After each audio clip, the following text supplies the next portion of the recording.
नमस्कार दोस्तों, मैं हूं पुलकित मोहन सिंगला। स्वागत है आपका हमारे चैनल में। दोस्तों, आज हम इस विषय में बात करेंगे कि पेड़ों के नीचे जाके आवाज़ें क्यों नहीं लगानी चाहिए। दोस्तों, मैक्सिमम लोग क्या करते हैं कि दुनिया भर के टोने टोटकों को अंजाम देने के लिए, दुनिया भर की शरारत करने के लिए पेड़ पौधों के साथ खिलवाड़ करते हैं। ये भूल जाते हैं कि पेड़ों पे भी भूत प्रेतों का वास होता है। ज़्यादातर जो बहुत फेमस पेड़ माने जाते हैं जहाँ भूत प्रेतों का वास होता है, जैसे कीकर का हो गया, पीपल का पेड़ हो गया, बरगद का पेड़ हो गया, अब चमेली का पेड़ हो गया। अलग अलग पेड़ों की विशेषताएं हैं, उनके ऊपर वास होना भूत प्रेतों का स्वाभाविक है, क्योंकि ईश्वर ने प्रेत योनि में निवास स्थान प्रेतों को पेड़ों का भी दिया है। पेड़ों का निवास स्थान प्रेतों को इसलिए दिया गया है क्योंकि बहुत से ऐसे प्रेत हैं, भूत हैं जो घरों में वास नहीं करते, वो पेड़ों पे वास करते हैं। क्योंकि पूरे आवामंडल में हर वक्त तो वो वायवीय तन होने के नाते विचरण नहीं कर सकते, उन्हें भी आराम करने के लिए स्थान चाहिए, तो वो पेड़ों पे लटकते हैं। खासकर भूत प्रेत उल्टे लटकते हैं पेड़ों पे, और उन पे निवास करने के कारण उनको एक अलग ही तृप्ति मिलती है कि हम पारलौकिक दुनिया में हमारे लिए भी कोई घर है। पीपल का पेड़ हो गया, अक्सर पूजनीय माना जाता है। पेड़ों में श्री कृष्ण जी को पीपल कहा जाता है। तो कुदरत ने, ईश्वर ने खुद अपने रूप में निवास स्थान प्रदान की हैं। अगर आप पेड़ों पे जाके वहाँ कोई बेअदबी कर रहे हो, वहाँ पेशाब कर रहे हो, पेड़ों की डालें तोड़ रहे हो, पत्तियाँ तोड़ रहे हो, कोई आपके घर में उग रहा है, आप उसकी तोड़ रहे हो, बात अलग है। आपके घर का और मंडल अलग है, वहाँ हवन भी होता है, पूजा पाठ भी होती है, सकारात्मक ऊर्जाएँ होती हैं।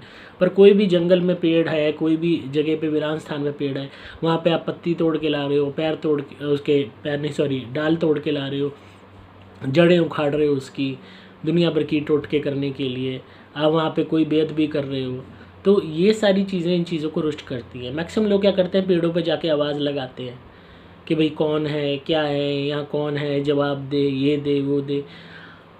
कोई भी ऐसे तो पेड़ हर जगह हैं, पेड़ों पे प्रेत आत्माएँ भी होती हैं, पर वो आपको वैसे क्यों नहीं तंग कर रही? बिकॉज वो अपने में व्यस्त हैं, आप अपने में व्यस्त हैं।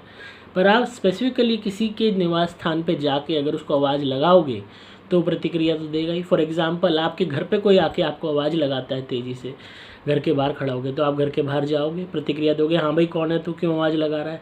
वो आपको कुछ कहता है, कोई छेड़खानी आपके घर के गेट पे करता है, आप तो आप झगड़ा करोगे। तो इसी तरीके से जब आप पेड़ों पर जाके उनकी जड़ निकाल रहे हो, पत्तियाँ तोड़ रहे हो, टहनियाँ तोड़ रहे हो, टोटकों को अंजाम देने के लिए हाथ जोड़ के कह रहे हो भाई तू मेरे को ये दे दे पेड़ में से, हे पेड़ मुझे ये दे दे इसमें से, मेरे को ये इसलिए चाहिए, तो आप एक कम्युनिकेशन कर रहे हो। पेड़ नहीं सुन रहा उस कम्युनिकेशन को। लॉजिकली प्रैक्टिकली थोड़ी अक्ल लगाइए इस बात को लेके। बहुत लोग कहते हैं पेड़ों पे जाके हाथ जोड़ के प्रार्थना करो, मुझे तुम्हारी जड़ चाहिए, मुझे तुम्हारी पत्ती चाहिए, मुझे तुम्हारी डाली चाहिए, मुझे तुम्हारा वो चाहिए। तो पेड़ को आप कम्युनिकेट कर रहे हो, बट पेड़ नहीं सुन रहा, वो उस जून में ही नहीं है कि आपको समझ सके। सुन कौन रहा है? उस पेड़ पे विचरण करने वाली आत्माएं। और उसमें बुरी आत्माएं भी हो सकती हैं, अच्छी आत्माएं हो सकती हैं, शरारत करने वाली आत्माएं हो सकती हैं, नुकसान पहुंचाने वाली आत्माएं हो सकती हैं, जिन हो सकते हैं। और ऐसे में आप जब हवा में कम्युनिकेट कर रहे हो, स्पेसिफिकली किसी पेड़ के नीचे कम्युनिकेट कर रहे हो, तो you are communicating with that spirit. और वो कोई भी सी भी स्पिरिट हो सकती है जो उस टाइम वहाँ हाजिर है, और वो कहेगी अरे ये तो मेरे से बात कर रहा है। और यही boom, this is the only thing, एक मौका चाहिए होता है आपकी ज़िंदगी में दाखिल होने के लिए। पारलौकिक दुनिया में बहुत नियम होते हैं प्रेत आत्माओं के लिए, और इनको अक्सर कहा जाता है जब तक आपको कोई ना छेड़े आप किसी को ना छेड़ो। हालांकि इसका उल्लंघन करने में प्रेत आत्माएं आगे रहती हैं, पर इसीलिए वो एक आवाज़ का इंतज़ार करती हैं, एक छेड़ने का इंतज़ार करती हैं कि आप इधर आपने उन्हें छेड़ा कि हाँ जी मैं आपकी यहाँ डाली लेने आया हूँ, हाँ जी मैं आपका पत्ता लेने आया हूँ, हाँ जी मैं आपकी जड़ लेने आया हूँ, मैंने ये काम करना है, मेरे साथ चलो जी, आपने कह दिया। उस टाइम वो प्रेतात्मा अपने आप को उस पेड़ का मालिक मानती है कि मेरे घर में से ये चीज़ लेने आया है और साथ चलने के लिए कह रहा है। तो खाली जड़ तो साथ जाएगी नहीं, वो प्रेतात्मा भी आपके साथ जाएगी।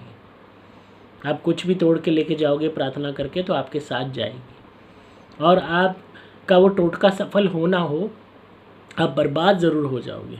आज नहीं तो कल, धीरे धीरे कब ज़िंदगी में तबाही शुरू हो जाएगी आपको पता भी नहीं चलेगा। और यही अपने आप में गुप्त आमंत्रण होगा जो आप वहाँ करके आए। अक्सर लोग सोचते हैं पेड़ों के नीचे आत्माओं को आकर्षित करने के लिए ताली बजाओ, उनको छेड़ो, आवाज़ लगाओ। किसी के भी घर पे जाके आप शोर मचा रहे हो, उसको परेशान कर रहे हो, उसके शांति में विघ्न डाल रहे हो, तो क्या वो आपको बख्श देगा? आपके घर पे जाके कोई घंटियाँ बजाए दबा दब आपको परेशान करे तो आप बाहर निकल के गाली दोगे, झगड़ा करोगे? तो प्रेतात्माओं को आपने इतना हल्का कैसे महसूस कर लिया कि आप पेड़ों पे जाके कुछ भी करोगे और वो आपको कुछ भी नहीं कहेंगे?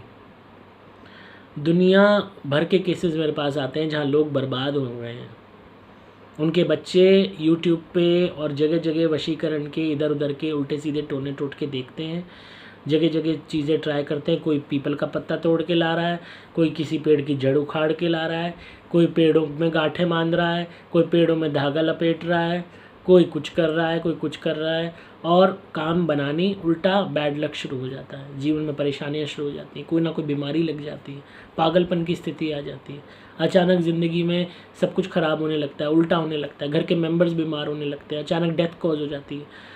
आपको पता ही नहीं पड़ता कब आपकी ज़िंदगी एकदम पलट गई।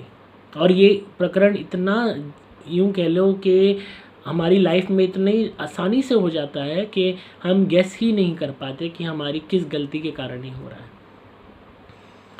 तो पेड़ों पे वास करने वाली प्रेत आत्माओं को चैन से रहने दो। अब ऐसा नहीं है आपके घर में चमेली का पेड़ है तो उस पर भी भूत प्रेत आपको तंग करेंगे, या वो हर पेड़ की का बहुत चीज़ें देखी जाती है। पेड़ कहाँ है, उसका निवास स्थान क्या है, उस पेड़ पे क्या पूजा हुई है कि नहीं, उस जगह का ऑरा मंडल कैसा है। जो घर पे पेड़ पौधे होते हैं अक्सर ये सकारात्मक ऊर्जाओं से प्रभावित हो जाते हैं हमारे पूजा पाठ के कारण, हमारी रिहाइश के कारण, जब हमने घर में प्रवेश किया था तब हमने हवन कराया उसके कारण, और स्पिरिट्स उन पे भी हो सकती हैं। पर क्योंकि वो घर आपका अधिपत्य है, आपका घर पे कब्जा है, आपका रहन सहन है, आपके द्वारा लगाया गया है, तो बहुत हद तक आपकी नक्षत्र, आपकी चीज़ें डोमिनेट करती हैं, आपकी ऊर्जा डोमिनेट करती है, वहाँ पे आपकी चहल पहल होती है। तो अक्सर ये घरों में पसंद नहीं करती हैं आत्माएं पेड़ों को अपना निवास स्थान बनाना। खासकर घरों में गमलों में ही पौधे होते हैं तो वो नहीं पसंद करती। छोटे से पौधे पे उनको वो तृप्ति नहीं मिलेगी जो एक बड़े विशाल वृक्ष में मिलती है।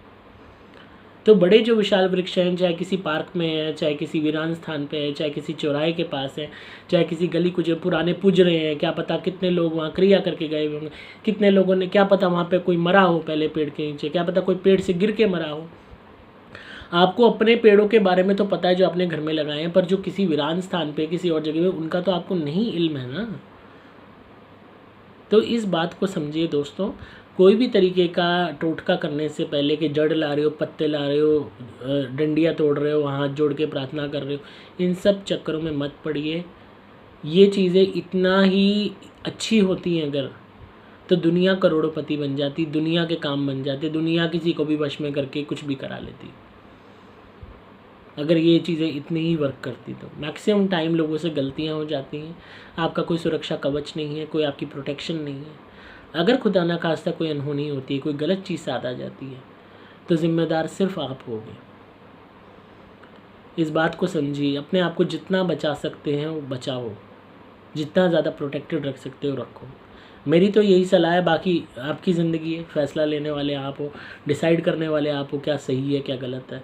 आपका मन करे, आपको मेरी सलाह अच्छी लगे तो ज़रूर गौर कीजिएगा, ना लगे अच्छी तो आप अपनी मर्ज़ी के मालिक हैं, मैं क्या कह सकता हूँ। तो इसी तरह सुनते रहिए, प्यार देते रहिए। अगर आपको वीडियो पसंद आई हो तो ज़रूर लाइक कीजिए, शेयर कीजिए, सब्सक्राइब कीजिए। आप लोगों को मैं दिल से अपना मानता हूँ और आप लोग मेरे दिल में बसते हो, और इसीलिए मैं आपको सतर्क करने के लिए वीडियोस बनाता हूँ, ताकि आपके साथ कभी कुछ गलत ना हो, आपकी ज़िंदगी कभी ख़राब ना हो। क्योंकि इन चीज़ों को मैं इतनी करीबी तौर पे जानता हूँ कि आई नो इनके खेल क्या होते हैं प्रेत आत्माओं के, और मैं नहीं चाहता कि आप लोग इन चीज़ों को भुगतो। क्योंकि जिन लोगों की ज़िंदगी में भूत प्रेत की चीज़ें हो जाती हैं वो ही लोग जानते हैं कैसे वो ज़िंदगी काट रहे हैं। ऐसे ऐसे केसेस मेरे पास आते हैं कि रोंगटे खड़े हो जाते हैं सुन के कि कितना दुख है लोगों के परिवार में, और बचाने वाला कोई नहीं है, सही लोग नहीं मिलते हेल्प करने वाले। तो अभी भी वक्त है, प्लीज़ इस बात को समझो, इस एडवाइस को समझो। सिर्फ मेहनत से, सिर्फ खुद की हार्डवर्क से ही कुछ अचीव हो सकता है, इन सब चीज़ों से नहीं हो सकता। खैर, तो सुनते रहिए, प्यार देते रहिए। अगर आपको आज की वीडियो पसंद आई हो लाइक कीजिए, शेयर कीजिए, सब्सक्राइब कीजिए। आप किसी भी विषय में आप बात करना चाहते हैं, पेड कॉल कंसल्टेशन लीजिए, आपको डिस्क्रिप्शन में सभी डिटेल्स मिल जाएंगी। मैं हूं आपका दोस्त प्रकृत मोहन सिंगला।